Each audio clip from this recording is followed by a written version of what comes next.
Hello អ្នកគ្នាកាលពីតមុនយើងបានរៀន download ទៅលើ hack data និងរបៀបយក key អញ្ចឹងល្មមធុញហើយយើងមកដូរ hack លេងម្ដងអញ្ចឹងវីដេអូថ្ងៃនេះយើងមករៀន download hack KON និងរបៀបយក key ហើយរបៀប download គឺអត់មានពិបាកទេអ្នកគ្នាគ្រាន់តែចុច link ដែលខ្ញុំដាក់ក្រោម comment ឬក៏ក្រោម description ហ្នឹងមកបន្ទាប់មកអ្នកគ្នានឹងចូលមកកាន់ក្រុមមួយនេះក្រុមហ្នឹងគឺសម្បូរបែបមែនតើហើយអ្នកគ្នាចូលមកកាន់កន្លែង download នេះកន្លែង Android download ហ្នឹងបន្ទាប់មកអ្នកគ្នា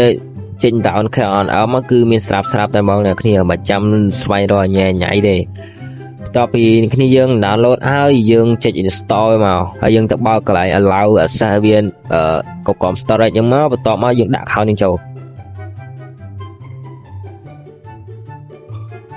យើងចូលមកដល់ account យើងចូលទៅកាន់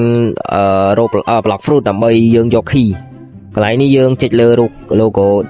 KON ហ្នឹងមកបន្ទាប់មកយើងចុច get key ដើម្បីយក key មកដាក់ឲ្យវាដំណើរការអញ្ចឹងបន្ទាប់មកយើងចូលទៅកាន់ Chrome យើងយក link មកនេះយកមកផាក្នុង Chrome មកវាចេញបែបនេះអញ្ចឹងយើងចាំវាមក flat មកវាលូតសញ្ញាគ្រីបែបនេះជាកន្លែង check point នេះមកបន្ទាប់មកយើងអូចូលមក Chrome ចុចពាក្យ get link បន្ទាប់មកយើងចុច skip វាមកកន្លែងនេះបន្ទាប់មកកន្លែងនេះវាឲ្យយើងចាំ10 second អញ្ចឹងយើងចាំវា flat ទៅតោះមកវាចេញឲ្យយើង get link ចេញ get link មកបន្តមកយើងចុច open យើងទៅដល់ quest ទី2 quest ទី2នេះធ្វើដូចតែមិញដែរទេ quest នេះចឹងយើងចុចកន្លែង check point ទៅដែរមកបន្តមកយើងចុច get link តោះហើយយើងចុច skip ទៅដែរកន្លែងយើងចាំទៅដែរមកចុច get link កន្លែងនេះយើងចុច open តើមិនចុច open ហើយវានឹង create key យើងមួយចឹងយើងចុច copy មកបន្តមកយើងចូលទៅកាន់ block fruit វិញចឹងយើងចុចលើ logo ហ្នឹងមកបន្តមកយើងផាស key វាចូលតើពីអ្នកគ្នាផាស key វាចូលហើយឥឡូវយើងដល់មកដាក់ script លេងម្ដងឥឡូវយើងចូលទៅកាន់ក្រុមវិញមកកន្លែងនេះយើងចុចមកបន្តមកយើងរើសកន្លែង script នេះចឹងឥឡូវខ្ញុំយក script នេះយកមកដាក់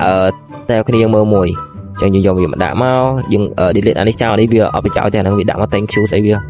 ហើយបន្តមកយើងផាស script ហ្នឹងចូលចឹងយើងចុចexecute វាមកចេញមកវិញចឹងយើងបាន script នេះមួយឥឡូវទៅមើលការ test script ឥឡូវខ្ញុំដាក់ farm បូនេះវាថា smooth មែនតើ script នេះអ្នកគ្នាមើលការ farm បានគឺ smooth ហើយអ្នកគ្នាដាក់ farm level ហើយអ្នកគ្នាធ្វើអាចយកធ្វើ item ធ្វើអីទៅចាំវីដេអូក្រោយៗខ្ញុំបរៀនអ្នកគ្នាយក item ចឹងហើយវីដេអូយើងក៏មានប៉ុណ្្នឹងឯងអ្នកគ្នាចង់ជួបគ្នាវីដេអូក្រោយ